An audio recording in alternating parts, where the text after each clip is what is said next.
right. So now I'd like to welcome my next guest into the Navigant Credit Union Broadcast Center here. Frank Carini with EcoRI is around the corner, and I appreciate your coming in again today. Thanks. I heard it was hot in here. That's not good because I sweat easily. It's going to get ugly in here. It is very. We're going to have to tinker with the air a little bit here. But air conditioning. You're an environmental guy. You might poo-poo that. You might say turn off the AC. Well, if I'm having a stroke, let's put on the AC. If he's having a stroke, put the AC on. We might be getting close because it's finally nice out after all week. It's so gorgeous today. Although I do like the rainy weather before this. I prefer that. Prefers the rainy weather. Like Seattle or Portland. But really, you learn something new about you every day, Frank.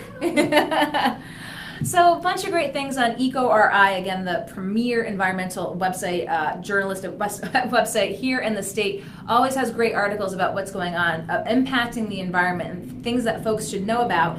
And I did have a few things here I wanted to talk with you about, and in particular, one of the articles that you append, the Narragansett Bay Estuary Program, the draft report of the state of the bay and its watershed, assessing 24 indicators throughout the bay and its watershed, and the best available science and current research efforts.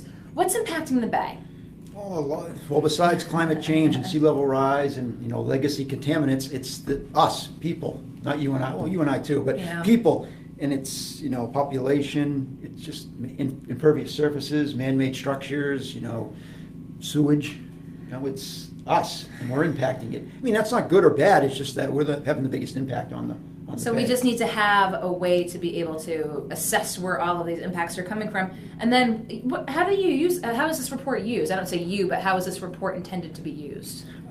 Just to let people know that we have to plan about what we do and how we do it, our landscaping, our land use management plans, and what we're building where. I think it has to be a tool to plan properly and think about the future.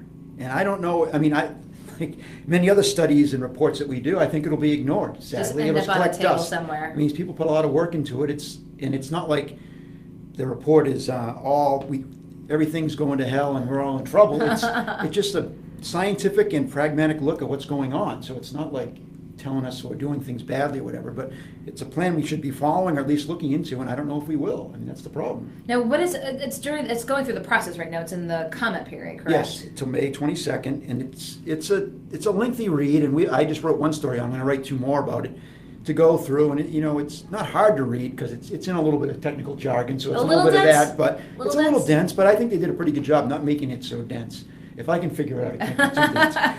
But enough layman's terms, though, if you will. There are. Okay. And enough graphs and fact and charts and stuff that you can say, wow, that is, like, for one, nitrogen loading into the bay from the 37 waste treatment facilities that are in the bay watershed.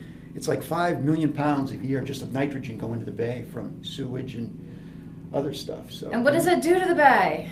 It causes problems. You can suffocate the bay. It's too much nitrogen. Some nitrogen's fine, but too much, algae blooms that we're having. We've had 2 recent algae blooms. I don't know the scientific name, and even if I did, I wouldn't be able to pronounce it, but those had never been here before. So now they've come in 2 in the past year. So it's having, nitrogen, phosphorus, other chemicals. We don't even know what they're chemicals in personal care products and other things, and our pharmaceuticals and all the antidepressants we're all taking, what kind of mixture they're having in the waters, whether here or anywhere else, but they're all going into the water. Do we have enough research about that? As you mentioned, it's relatively new, this sort of high pharmacological load, ending up in wastewater and ending up in the bay. There's not much anywhere in the world for the contaminants of emerging concern. There's very little data anywhere in the world. There's a little bit in the bay, but not much. And even if they know there's some in there, like a blood pressure medicine for high blood pressure. I forgot the name of it.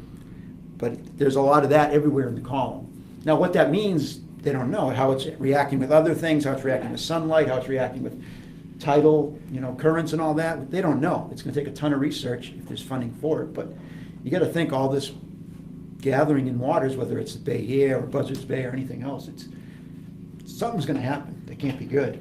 So what do we hear? We hear about algae blooms all the time, and can you talk to a little bit about that? I mean, not good because it comes from the high levels of nitrogen. Yeah, some are good. Some algae blooms are fine. That's part of nature, but other ones are created with nitrogen or whatever, and they're bad. You can't shellfish, you can't swim. So what's the remediation in that point? They identify where it is in the bay, obviously flag it.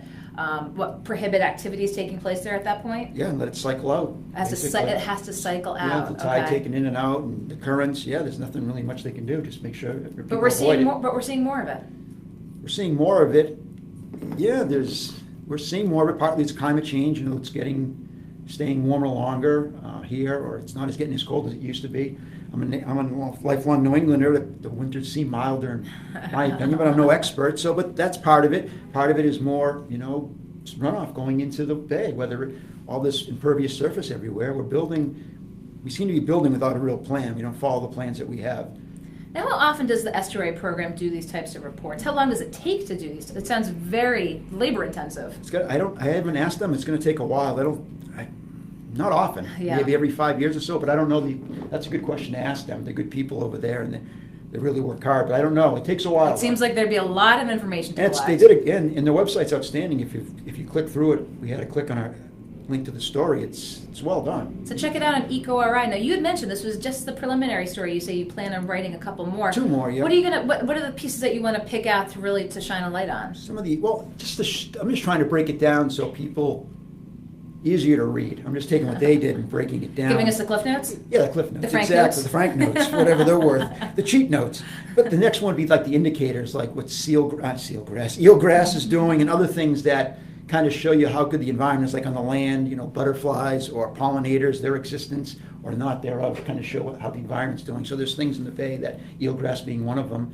How's the eelgrass growing and how is it doing or not doing? So, well, if you're concerned about the health of the bay and looking to see who's keeping tabs on it and who's breaking it down, check out EcoRI because Frank's going to write more on it. I'm interested to read more about it here.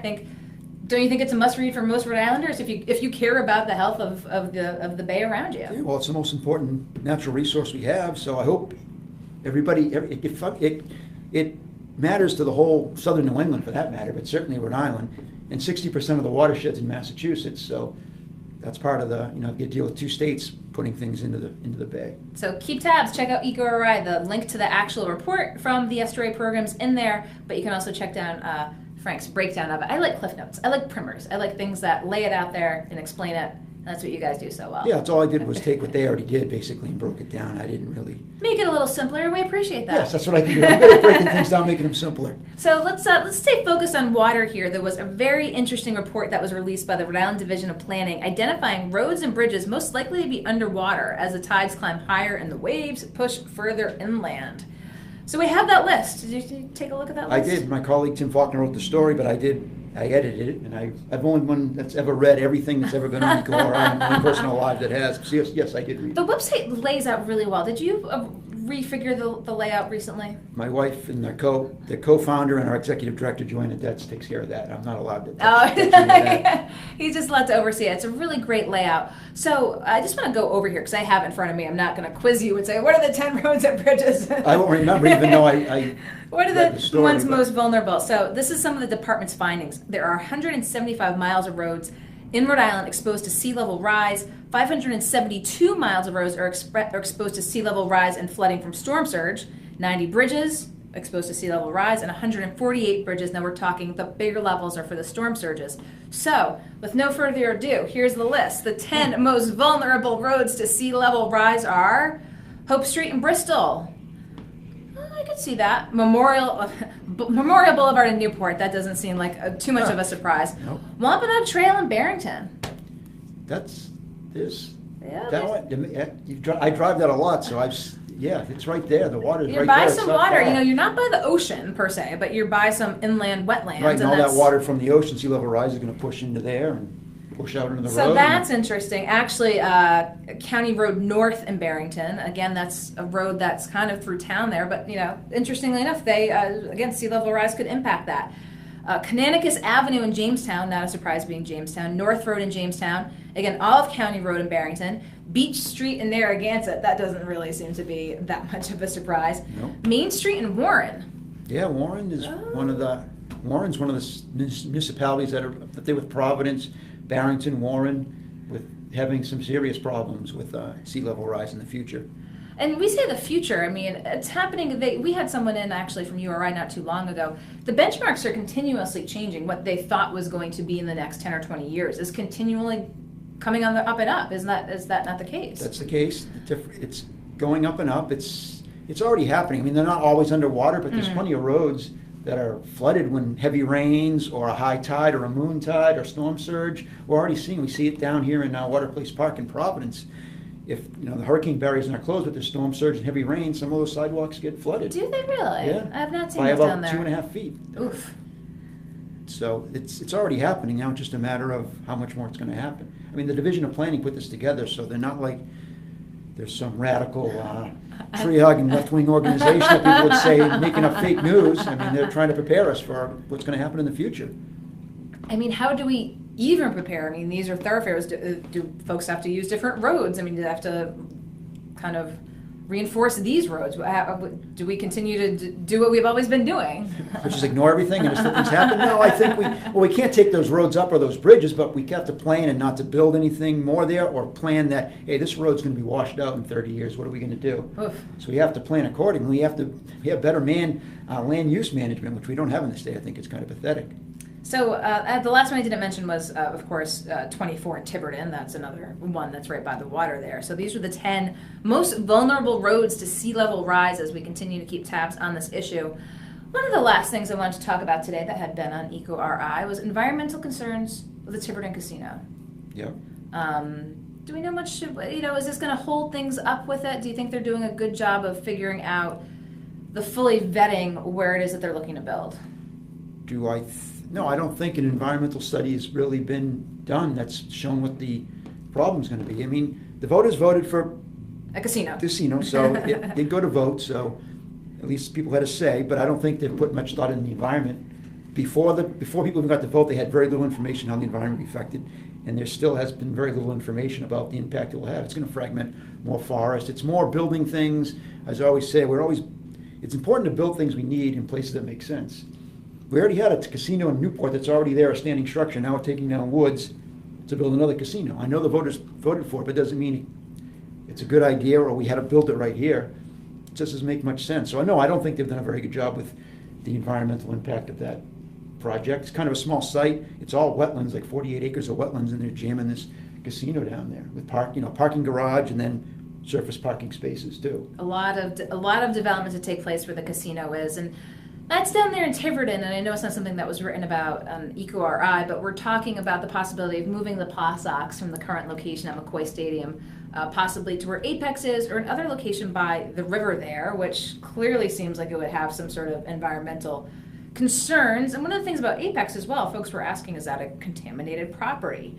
But yet we've seen very little come out about any sort of forethought. We don't even know that the ownership group has not put out a new proposal yet. They're just making indications. Do you think citizens should pressure the ownership and the city to have more disclosure and more investigation about the environmental impact if something this large scale were to be moved to someplace so close to the water? Yeah, I think we should have more I think the environment and social justice issues, how they're going to affect communities and how they're going to affect the environment, should be higher priority for all these projects we do. But they're always at the end and, oh yeah, we'll deal with that or we'll do this, and we never do. So yes, but I think going from where they are to Apex, it makes sense. At least Apex is already a developed place. I don't know, you might be right, I don't know about the remediation it would take or how much that would cost or what's buried there. That has to be that determined. We need to find out. But at least they're going for an idea that's already an infrastructure in place, it's already paved, it's not cutting down woods, it's not, so I'm all for, I don't know which site's better, I don't have any idea, but at least they're looking at a site that's already developed. It looks like the Apex site, that's all the plans that they're putting out for there. So there's, some degree of infrastructure already there. Of course, they'll look to do more. But it's interesting, we're here at the end of April. They're probably looking for, again, some legislative component to it. Not much time left in the legislative session, so it seems that they'll either try to address it this year. Next year might be tough. It's a political year, 18 in cycle. Of course, there's a lot of folks who just don't want them to move in general. So it'll be interesting to see the concerns that are raised when they put forth that proposal. As you said, that there's already stuff there, but to keep tabs and see what else might be impacted there. So there's still plenty of time. They don't do anything until like late June anyway, so... Well, if history would tell, but I think folks now, especially the post-38 Studios world, are quite vigilant to say, they should be. We want to make sure there's enough time to fully vet any proposal that comes before the assembly. Because it just seems like a lot of stuff apart, again, from hearing the governor's budget, marijuana legalization, the new stadium, are we doing anything with Superman? There's a lot of big ticket things that we're still kind of waiting to see what happens up at the State House. And I know your colleague Tim Faulkner goes up there a little bit more often lives than up you there. do. I seldom venture up there, but he's up there all the time. He lives up there. He's the governmental relations guy, and of course, one of the co-founders of EcoRI. What do you got working on? What can we expect in the coming days to look for, do you know yet, on the site? Well, I don't know what Tim's doing. Tim always keeps me in the dark until he files something or gives me an email, so your guess is as good as mine. Okay. He's all over the map, and that's the way he likes to work, and I love it. It surprises me. I know he's working hard, and I know he's working on something, but I couldn't tell you what he's working on. For me personally, I'm just still looking into that Narragansett Bay Estuary Program report. 2 more stories to do. 2 more stories about that. Well, again, it's a big story, big report, very interesting findings, and of course, we encourage folks to go check it out on EcoRI, the state's premier environmental news website. So check that out. And every week we have Frank come in and talk about environmental issues as they are so important here in Rhode Island. So I'll let you out of the hot studio. Yeah, it is. I'm starting to sweat.